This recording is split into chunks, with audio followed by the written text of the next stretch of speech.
kabisa lijali shababi kidume na midevu ya kutosha, mtoto wa kiume na kutegemea kwenye hili taifa na ukoo kwa ujumla.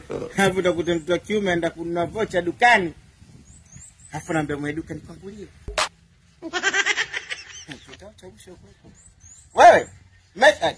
Shabda kabene. Wewe bakola. God have mercy upon us. Eti nipangulie. Mwanaume kweli. Upangulie vocha.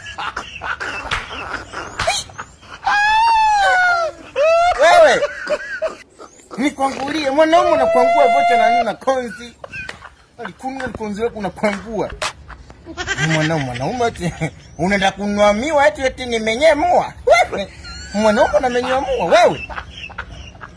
Huwa bakola. Wewe kae mbele upigwe bakola za chumvi, utoke uende kikao cha tuition. Unamenyua mua? Mwanaume unamenyua mua? Kweli? Mwanaume mua mengi. Tafuna na maganda yake, vibuzi changanya. Unamenyua mua? Huyu anapotea huyu. Kena mwili hauna mawasiliano, basi una mawasiliano basi. Mawasiliano na simu huna. Mako ungekuwa una simu basi ungekwambia fika madukani ujipatie simu mpya Itel inaitwa A90 hii hapa. Itel imekuja na simu ya mpya, simu kali, mitandao imesimama, kamera kali, video kali, storage ya kutosha, inaitwa A90. Unaona? Wanaume wote sasa tunatumia A90.